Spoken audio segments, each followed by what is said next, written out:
Welcome back. अपने English का grammar की पढ़ाई हमने शुरू की थी करीब 10 दिन पहले, और आपको इसके पहले वाले वीडियो में मैंने बताया कि कैसे 8 पार्ट्स ऑफ स्पीच होते हैं और वो 8 पार्ट्स क्या होते हैं। मतलब मैंने, शायद आपको याद होगा, मैंने बताया था कि जैसे एक इंसान इंसान ही होता है, लेकिन वो अपने कर्मों से अलग अलग नामों से जाना जाता है। यदि कोई इंसान डॉक्टर का काम करता है तो हम उसको डॉक्टर कहते हैं, कोई वकील का काम करता है तो हम उसको वकील कहते हैं, और कोई चार्टर्ड अकाउंटेंट का काम करता है तो हम उसको चार्टर्ड अकाउंटेंट कहते हैं। ठीक उसी तरह ये भी सब के सब शब्द हैं, जैसे हम सब इंसान हैं, लेकिन इन्हीं शब्दों में से जो शब्द किसी एक पर्टिकुलर अपने दायित्व का निर्वहन करता है उस सेंटेंस में जैसे नाउन जो कि सब्जेक्ट का काम करता है, हम उसको नाउन कहते हैं। जो सहायक क्रिया के हिसाब से, कर्म के हिसाब से जिसको हम काम में लेते हैं, उसको हम वर्ब कहते हैं। इस तरह हमने उस दिन समझा था अपने इंग्लिश के ग्रामर में there are 8 parts of speech, और वो 8 पार्ट्स हमने ब्रीफ में समझे थे। तब मैंने आपसे कहा था कि अब मैं एक एक पार्ट के लिए आपके लिए अलग अलग एक एक वीडियो बनाऊंगा ताकि आपको वो पूरे डिटेल्स में समझ में आ सके। तो आज हम शुरू करेंगे उसी सीरीज का। ये पहला वीडियो है। पहला वीडियो मैंने आपको समरी में दे दिया था, अब ये दूसरा वीडियो है। लेकिन यदि इंडिविजुअल्स के बात करें, इंडिविजुअल पार्ट्स ऑफ स्पीच के, तो ये अपना पहला है, द नाउन। हम आज नाउन के बारे में पढ़ेंगे कि नाउन क्या होता है और उसको कैसे व्यवहार किया जाता है। तो दोस्तों, नाउन जैसा कि हम जानते हैं, it is a name of persons, places, things, processes, animals, living beings, feelings, ideas, etcetera. ऐसे बहुत सी चीजें हैं। प्लेसेस जब हमने कह दिया, इसका मतलब विश्व में जितनी भी जगहें हैं, किसी भी रूप में, किसी भी, वो चाहे कस्बा है, चाहे गांव है, चाहे जिला है, चाहे शहर है, चाहे देश है, और चाहे कोई कॉन्टिनेंट है, इन सारी जगहों के नाम को हम प्लेसेस में पकड़ेंगे। थिंग्स जब कह दिया तो थिंग्स कितनी हो सकती है, आप कल्पना करिए, हम उसको काउंट ही नहीं कर सकते, शायद इतने थिंग्स है। तो वो सब के सब नाउन की कैटेगरी में आते हैं, दे ऑल आर नाउन्स। एक छोटा सा एग्जाम्पल है। इस एग्जाम्पल में आपको बस खाली एक हिंट मिलेगा। एग्जाम्पल में मैंने लिखा है, आपके सामने में स्क्रीन पर है, Vivaan likes to go to the zoo and see the animals. अब इसमें 3 शब्दों को मैंने हाईलाइट किया है रेड कलर से। इसमें विवान, विवान एक आदमी है, इसलिए वो उसको हम नाउन मानेंगे। इसमें जू is a name of a place, एक जगह का नाम है जू, इसलिए हम उसको नाउन मानेंगे। और एनिमल, एनिमल भी एक जीव का नाम है, मतलब जीवों को हम एनिमल कहते हैं, इसलिए this is also noun. So that is how we have to understand what is noun. लेकिन अब ये है कि ये चूंकि ग्रामर है और इसको बहुत सिस्टमैटिकली, साइंटिफिकली बनाया गया है, इसमें हर चीजों का क्लासिफिकेशन है, ताकि आपको फ्यूचर में अपनी इंग्लिश बोलने में, लिखने में, समझने में, पढ़ने में कोई दिक्कत न हो, और आप उसको सही साइंटिफिक तरीके से समझें। इसलिए इसको वर्टिकली भी इतना बढ़िया से डिस्क्राइब किया गया है ग्रामर में, जो कि आप अब एक एक पार्ट्स ऑफ स्पीच में समझेंगे। आज हम चूंकि नाउन पढ़ रहे हैं, इसलिए हम नाउन की डिटेल्स में जाएंगे। ये बेसिक और फंडामेंटल बात मैंने आपको उस दिन भी बता दी थी। अब इसकी डिटेल्स में अपने आगे बढ़ते हैं। अब आगे बढ़ते हैं तो देखिए, हम लोग नाउन्स को 4 तरीके से समझ सकते हैं। 4 तरीके से उनको हम विभिन्न भागों में बांट के देख सकते हैं। मतलब fundamentally we can classify nouns in 4 terms. 4 तरीके से हम उनको क्लासिफिकेशन कर सकते हैं। पहला है टाइप्स, कितने प्रकार के नाउन्स होते हैं। उसमें हमारे पास में 5 हैं: proper noun, common noun, collective nouns, material noun और एब्स्ट्रैक्ट नाउन। अब प्रॉपर नाउन क्या है, कॉमन नाउन क्या है, ये अपने आगे पढ़ेंगे नेक्स्ट स्लाइड में और उसको समझेंगे। लेकिन फॉर एग्जाम्पल, प्रॉपर नाउन का मतलब हुआ किसी एक पर्टिकुलर आदमी का नाम, किसी एक पर्टिकुलर जगह का नाम। यदि हम कहते हैं शहर, if we say city, then this is a common noun. It is not a proper noun. It is not a proper noun. But if we say Kolkata, then it is a proper noun. यदि हम किसी को कहते हैं girl, तो it is A common noun. लेकिन यदि हम किसी को कहते हैं सुनीता, तो it is a proper noun. इसी तरह मतलब पर्टिकुलर किसी जगह का, किसी आदमी का, किसी वस्तु का यदि कोई नाम हो जिसको पर्टिकुलर किसी को हम रेफर कर रहे हैं, वो प्रॉपर नाउन है। और यदि हम जनरल बात कर रहे हैं तो वो कॉमन नाउन है। इसी तरह कलेक्टिव नाउन भी है, मटेरियल नाउन भी है, हम लोग आगे वाली स्लाइड में पढ़ेंगे। दूसरी तरह का क्लासिफिकेशन जो हम कर सकते हैं नाउन्स का, वो है उनके नंबर्स पर। मतलब उनमें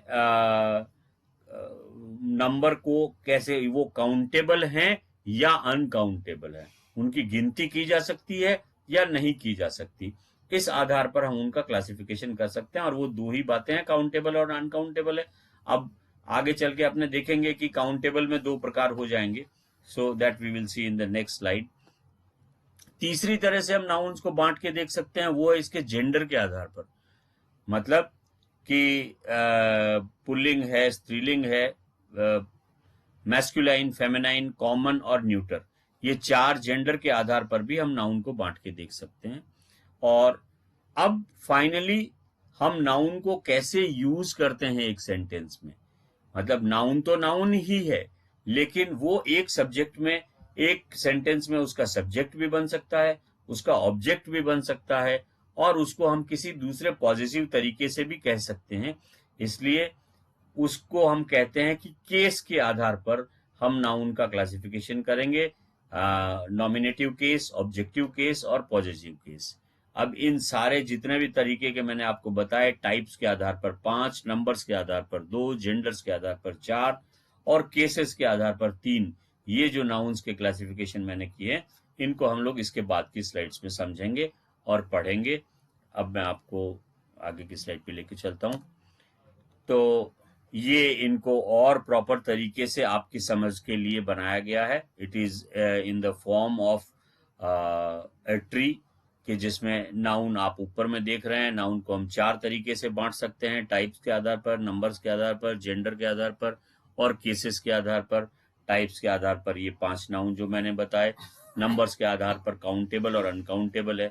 अब काउंटेबल को हम 2 भागों में और बांट सकते हैं, सिंगुलर और प्लूरल। फिर इसी तरह हम जेंडर में बांटते हैं, ये 4 तरह के जेंडर हैं और ये 3 तरह के केसेस हैं। तो इन्हीं चीजों को हम लोग डिटेल्स में पढ़ते हैं। अब पढ़ने के लिए हम कंपैरेटिवली यदि देखेंगे तो आपको अच्छे से समझ में आएगा। इसलिए हम लोग कॉमन और प्रॉपर नाउन को समझने के लिए, what is the difference between A common and A proper noun, आपको तुरंत समझ में आ जाएगा। और मेरे ख्याल से इसके बाद इसमें आपकी गलती नहीं होगी। फॉर एग्जाम्पल, यदि मैं कहता हूं मैन, तो इसका मतलब हुआ it is A common noun. आदमी, आदमी कोई भी हो सकता है, विश्व में इतने आदमी हैं। लेकिन मैं कहूं Narendra, then that means I am talking about one particular person. So Narendra is a proper noun, man is a common noun. If I say woman, कोई भी woman हो सकती है, but if I say Sunita, then I am talking about one particular woman and that is a proper noun, while woman will always be a common noun. If I say city, it is a common noun, but if I say Mumbai, it is a proper noun. If I say country, it is A common noun, क्योंकि कोई भी देश हो सकता है। But if I से India और say I say Pakistan, USA और whatever, then it is a proper noun. University यदि मैं कहता हूं तो कोई भी यूनिवर्सिटी हो सकती है, इसलिए it is A common noun. But if I से जादवपुर यूनिवर्सिटी, इफ आई से दिल्ली यूनिवर्सिटी, से यूनिवर्सिटी ऑफ कैलकाटा, तो it is a proper noun. मैं कहूं कंपनी, बहुत कंपनियां, लाखों करोड़ों कंपनियां, लेकिन मैं कहूं Google, then it is a proper noun and company is a common noun. इसी तरह रेस्टोरेंट यदि मैं कहता हूं आपसे, तो it is a common noun, बहुत से हो सकते हैं। but if I say Anand, then I am talking about one particular restaurant. Similarly, religion में यदि मैं कहूं religion, तो बहुत से religion हो सकते हैं। but if I say Islam, if I say Hinduism, if I say Jainism, then I am talking about one particular religion. Similarly languages के बारे में भी वही बात है। यदि मैं लैंग्वेज कह के रुक जाऊं, इसका मतलब it is A common noun, क्योंकि बहुत सी लैंग्वेजेज है. बट इफ आई से बंगाली, इफ आई से ओडिया, इफ आई से गुजराती, इफ आई से Asamiya, then I am talking about one particular language. So, and let's say for day, if I say day, तो कोई भी दिन हो सकता है. It can be Sunday, Monday, Tuesday, Wednesday, whatever it is. But if I say Tuesday, that means I am talking about one particular day. So it is a proper noun. Again, it is same for the month. Month is a common noun and July is a proper noun. Again, if I say movie, कोई भी movie हो सकती है. But if I से अवतार और से if I से Sholay, then that means I am talking about one particular movie. I hope now it is clear what is the difference between a proper noun and what is and common noun and a proper noun. और I hope कि आपको ये भी समझ में आ गया कि आखिर कॉमन नाउन है क्या. कॉमन नाउन आदमियों के, वस्तुओं के, चीजों के नाम हैं, लेकिन वो जनरल सेंस में है. वैसे बहुत से हो सकते हैं, लेकिन जब हम प्रॉपर नाउन की बात करते हैं तो भी हम आदमियों के, जानवरों के, जगहों के नाम बता रहे हैं, लेकिन हम फिर एक पर्टिकुलर जगह के बारे में बात कर रहे हैं, एक पर्टिकुलर इंसान के बारे में बात कर रहे हैं. So let us move on to our next categories of nouns. अब दूसरी दो कैटेगरीज को फिर हम मिला के देखेंगे. जैसे हमने अभी कॉमन और प्रॉपर नाउन्स को पढ़ा, इसी तरह अब हम समझेंगे what is the difference between concrete noun and abstract noun. concrete noun जो है वो नाम से ही आपको समझ में आ रहा होगा कि ये कंक्रीट है, मतलब ये रियल और फिजिकल नाउन है. इसमें जिस चीज की हम बात कर रहे हैं, जिस वस्तु की हम बात कर रहे हैं, वो रियल है, उसके फिजिकल एग्जिस्टेंस है, उसको हम सेंस कर सकते हैं, उसको हम फील कर सकते हैं, उसको हम वो टेंजिबल है, उसको हम छू के देख सकते हैं. हम अपने 5 सेंसेस से उसको महसूस कर सकते हैं. और इसके एग्जाम्पल बहुत सिंपल हैं, बहुत से हैं, आप समझ गए. यदि हम किसी को देख के, छू के, समझ के यदि जान सकते हैं, लाइक कार यदि मैं कहता हूं तो कार को हम देख भी सकते हैं, बैठ भी सकते हैं उसमें, उसको चला सकते हैं, छू सकते हैं. So it is A concrete noun. Milk is a concrete noun, flower is a concrete noun, tiger is a concrete noun, pen is a concrete noun, gold is a concrete noun, wood is a concrete noun, and whatever thing which you can touch, you can feel, you can see, you can smell, ये सारी चीजें जो है इनको आप concrete noun में देखेंगे. लेकिन एब्स्ट्रैक्ट नाउन ऐसा नाउन है कि जिसको सिर्फ एहसास किया जा सकता है, उसको हम छू नहीं सकते, देख नहीं सकते. अभी यदि मैं आपसे कहूं ऑनेस्टी, ब्रेवरी, अब ईमानदारी जो है, वो ईमानदारी एक गुण है, it is A quality. But you cannot touch honesty. Honesty को आप छू के देख सकते हैं, आप ऑनेस्टी को फील कर सकते हैं, हाथ लगा सकते हैं, नहीं लगा सकते. So it is an abstract noun. Bravery, किसी की वीरता, बहादुरी, अब ये क्या है, ये भी क्वालिटी है, और इस क्वालिटी को हम छू के, देख के नहीं समझ सकते. So we will call honesty and bravery as an abstract noun because they are qualities. Similarly हम लोग यदि बात करें हैटर्ड या लाफ्टर, यदि हंसी की बात करें, क्या हम हंसी को छू सकते हैं? क्या हम हंसी को हाथ लगा के देख सकते हैं या कहीं स्टोर कर सकते हैं? ऐसा कुछ है? Is it tangible? No, it is not tangible. किसी के प्रति नफरत, is it tangible? No, it is not tangible. It can only be felt, it can only be expressed, but it can not be it cannot be sensed by our 5 sense organs. Similarly, यदि मैं कहूं love is an emotion, so emotions can only be expressed, और उसको हम छू के नहीं देख सकते. ये एक एब्स्ट्रैक्ट नाउन है. और फ्रीडम क्या है? It is an idea. आजादी क्या है? ये एक आइडिया है. तो इस आइडिया को भी हम छू नहीं सकते, इसको हम 5 सेंसेस से फील नहीं कर सकते. So this is an abstract noun. Poverty, young, ये भी एक स्टेट है, ये एक परिस्थितियां हैं कि वो गरीब है. अब गरीबी को आप देख सकते हैं, ये गरीबी की हालत में है, ये कम खा पा रहा है, नरिशमेंट प्रॉपर नहीं कर पा रहा है, लेकिन आप उसको, वो it is not tangible in A nutshell. I hope you have understood. Similarly young is a state.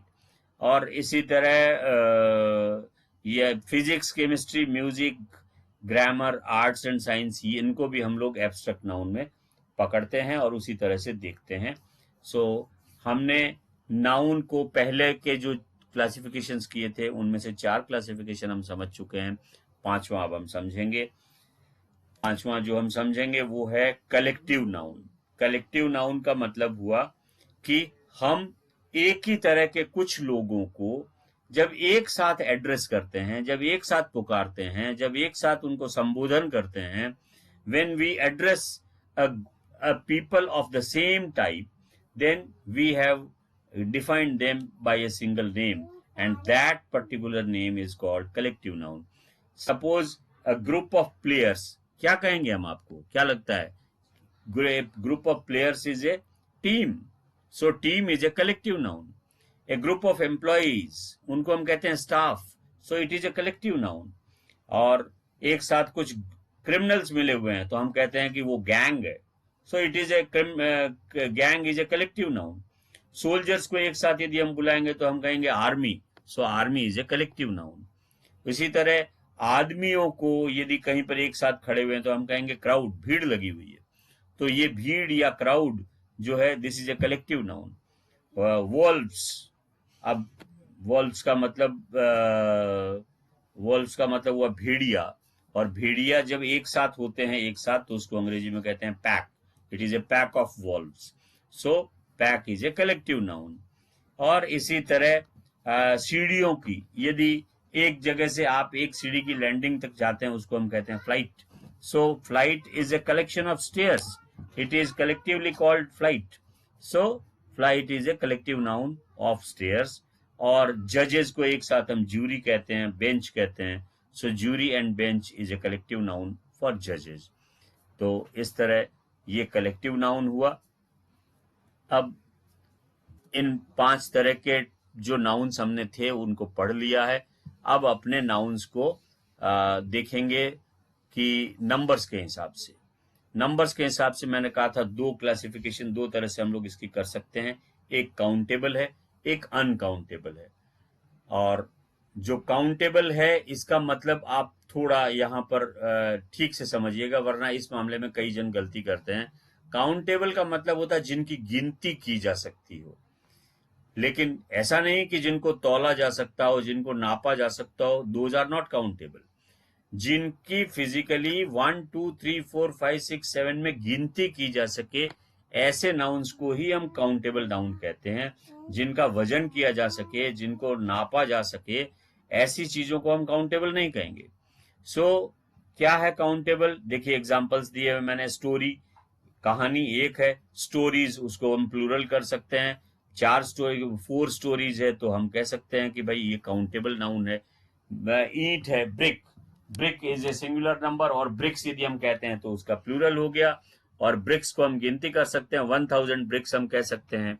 So it can be counted, pages can be counted, so and those things which can be counted, उनका singular form भी होगा और उनका plural form भी होगा, क्योंकि जो ही एक से अधिक होंगे हम उसको प्लूरल करेंगे, और प्लूरल करने से उसके आगे एस या ईएस जुड़ जाएगा जनरली, या और भी कुछ उसमें हैं, लेकिन ज्यादातर एस और ईएस से ही प्लूरल बनते हैं।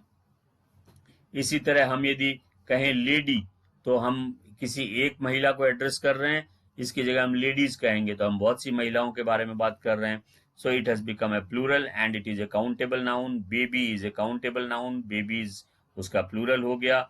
Box is a countable noun and woman is a countable noun, and इस तरह से हजारों लाखों काउंटेबल नाउन है जिनकी हम गिनती कर सकते हैं। लेकिन और काउंटेबल नाउन को यदि हम बात करेंगे तो हम उसके लिए क्या कहेंगे? हाउ मेनी कहेंगे, कितने हैं, कितने हैं, तो हाउ मच नहीं कहेंगे हम उनको।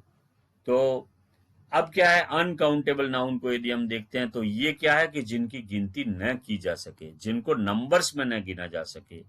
अब उसमें सबसे पहले तो एब्स्ट्रैक्ट जो भी हैं वो सब अनकाउंटेबल हैं। जैसे लव है, लव को आप नहीं कह सकते कि मुझे 4 प्यार दो, मुझे 3 प्यार दो, you cannot say like that, so love is an uncountable noun. इसी तरह कुछ चीजें हैं जिनको sugar, you can you can do measurement of sugar in kilograms, आप उसका वजन कर सकते हैं, लेकिन आप उसको काउंट नहीं कर सकते, practically it is not possible. So sugar is considered as an uncountable noun, coffee is considered as an uncountable noun.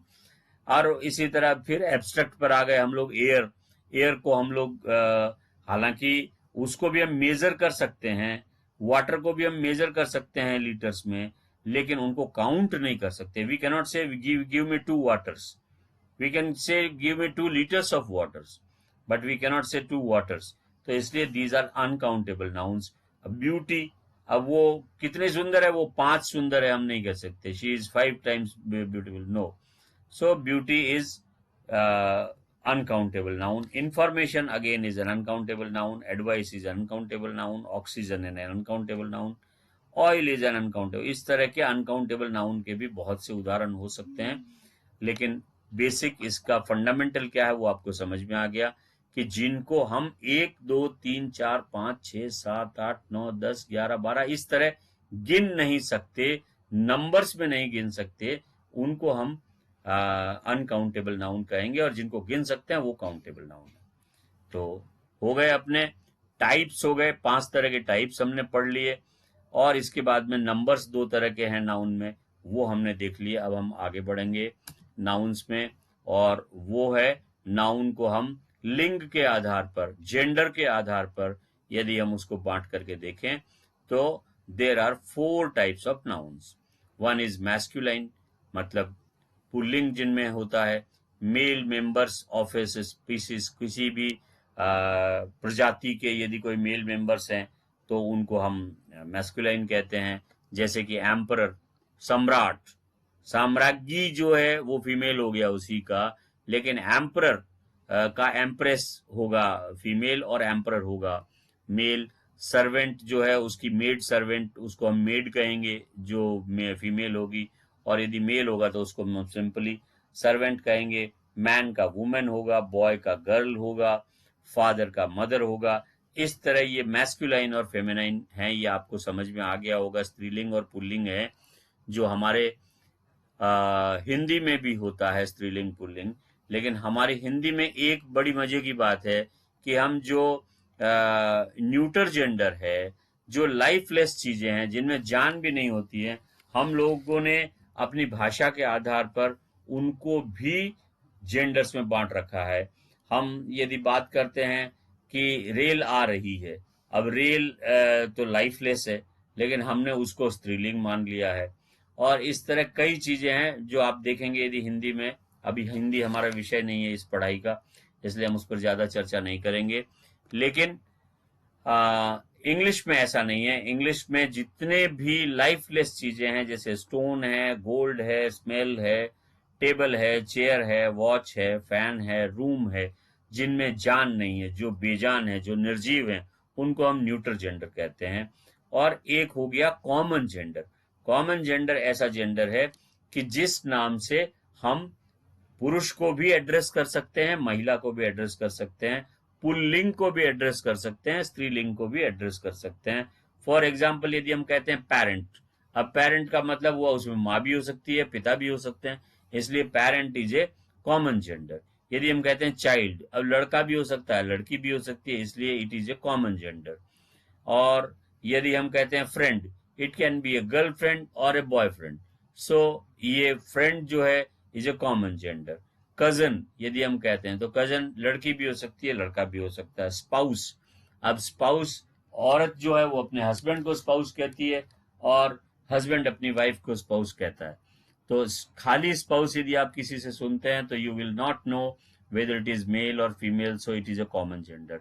Similarly, doctor is also a common gender, or engineer is also a common gender. तो इस तरह से जो दोनों genders को एक साथ address करते हो ऐसे शब्दों को हम कॉमन नाउन कहते हैं. न्यूट्रल मैंने अभी अभी आपको बताया, न्यूटर, और उस जो लाइफलेस चीजें होते हैं उनको हम न्यूट्रल जेंडर कहते हैं. तो ये हमने जेंडर के आधार पर क्लासिफिकेशन किया नाउन का. देखिए हमने टाइप्स के आधार पर 5 टाइप पढ़े. इसके बाद में हमने नंबर्स के आधार पर दो टाइप्स पढ़े, काउंटेबल और अनकाउंटेबल। उसमें काउंटेबल जो हैं वो प्लूरल और सिंगुलर भी होते हैं, अनकाउंटेबल कभी भी प्लूरल नहीं होते, वो हमेशा सिंगुलर रहते हैं। और इसके बाद में अब हम आ गए जेंडर के आधार पर, हमने इनको बांट के देख लिया।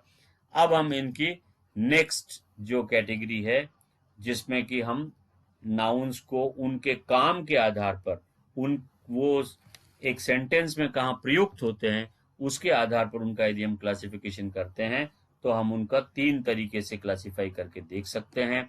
मतलब यदि कोई नाउन किसी सेंटेंस में सब्जेक्ट का काम करता है, कर्ता का काम करता है, तो हम उसको सब्जेक्टिव नाउन कहते हैं। जैसे when a noun is used like Ram writes an essay, Rahim is playing chess और सरला रीड्स ए नॉवेल। इसमें राम यहाँ पर सब्जेक्ट का काम कर रहा है, इसलिए हम इसको सब्जेक्टिव नाउन कहेंगे। Rahim is playing chess, again Rahim is working और acting as a subject of this sentence, so we will call it as a subjective noun. Again sarla is the same case. और इसी तरह when a noun is used as an object of a verb or a preposition, it is said to be in objective or accusative case. जब noun किसी भी sentence में object का काम करता है, वर्ब के ऑब्जेक्ट का, तब हम उसको कहते हैं वर्ब का या प्रीपोजिशन का, यदि ऑब्जेक्ट के हिसाब से काम करता है। जैसे she gave you a pen, तो यहां पर यू जो है वो ऑब्जेक्ट है, इसलिए इस नाउन को हम कहेंगे ऑब्जेक्टिव केस में है ये। इसी तरह Rahim brought a lipstick for her, अब हर जिसके लिए लाया है वो यहां पर इस सेंटेंस में ऑब्जेक्ट बन के रही हुई है, इसलिए we will call this as subjective, I am sorry, objective pronoun. और इसी तरह अब तीसरा जो है ये पॉजेसिव केस है। पॉजेसिव केस का मतलब है जिसमें हम किसी चीज का पोजीशन, किसी चीज की ऑथोरिटी, किसी चीज की ओरिजिन, किसी चीज का लिंक, किसी चीज का मालिकाना हम यदि दर्शाते हैं एक एपोस्ट्रोफी लगा के, तो उसको हम पॉजेसिव केस में कहते हैं, पॉजेसिव या जेनेटिव केस में कहते हैं। जैसे सरलाज मदर, इसमें देखिए सरला के बाद में हमने एक एपोस्ट्रोफी लगाया, फिर एस दिया और मदर कहा, मतलब सरला की माँ। तो सरला की माँ का मतलब सरला का उससे संबंध बताया हमने। मीराज साड़ी, इसमें हमने मीरा की है वो साड़ी, मतलब उसकी ओनरशिप बताई, वो उसकी मालकिन है उस साड़ी की, या वो उसको ओ करती है, वो उसको ओन करती है। रहीम सीट, ये रहीम की जगह है बैठने की, तो इससे हम रहीम से लिंक करते हैं। टॉम्स वाइफ, टॉम की पत्नी है ये, उससे हम संबंध बता रहे हैं। गोकुल्स प्रॉपर्टी, गोकुल की संपत्ति है। तो इस तरह हमने नाउन्स को पढ़ा। अब बच्चों हम लोग इसको एक बार फटाफट रिकैप कर लेंगे। रिकैप में देखिए नाउन जो है वो किसी इंसान का, किसी जानवर का, किसी वस्तु का या किसी जगह का नाम होता है, और इसको हम फंडामेंटली पहले टाइप्स की तरह से बांट लेते हैं। टाइप्स की तरह से यदि हम बांटते हैं तो नाउन जो होता है वो प्रॉपर नाउन होता है और कॉमन नाउन होता है। प्रॉपर नाउन जो है वो किसी एक पर्टिकुलर आदमी, किसी एक पर्टिकुलर जगह, किसी एक पर्टिकुलर कोई भी एक पर्टिकुलर यूनिवर्सिटी, पर्टिकुलर कंपनी को जब हम नाम से पुकारते हैं तो हम उसको प्रॉपर नाउन कहते हैं। लेकिन उसी को हम जनरल सेंस में यदि बात करते हैं, यदि हम कहें सिटी, तो city is a common noun. और इसके बाद में हमने समझा कि एब्स्ट्रैक्ट नाउन और कंक्रीट नाउन में क्या फर्क है, जिनको हम हाथ से हाथ लगा के देख सकते हैं, जो टेंजिबल है, जिनको हम 5 सेंसेस से समझ सकते हैं, ऐसे नाउन्स को हम कंक्रीट नाउन कहते हैं। लेकिन जो इनटेंजिबल है, जो भावनाएं हैं, जैसे लव है, हेट है, एंगर है या ब्रेवरी है, ये सारी सब चीज़ों को हम नहीं फील कर सकते, नहीं देख सकते, हाथ लगा के नहीं समझ सकते, इसलिए हम इनको एब्स्ट्रैक्ट नाउन के हिसाब से कहते हैं। इसके बाद में पांचवा जो टाइप है नाउन का, वो पांचवा टाइप हमने पढ़ा कि वो कलेक्टिव नाउन है। हम मतलब एक ही तरह के लोगों के समूह को हम एक साथ एक नाम से एड्रेस करते हैं। एक group of people, when we address one type of people by a single word, like यदि हम सैनिकों को मिला के हम कहते हैं ये फौज है, इसी को इंग्लिश में हम कहेंगे आर्मी. So a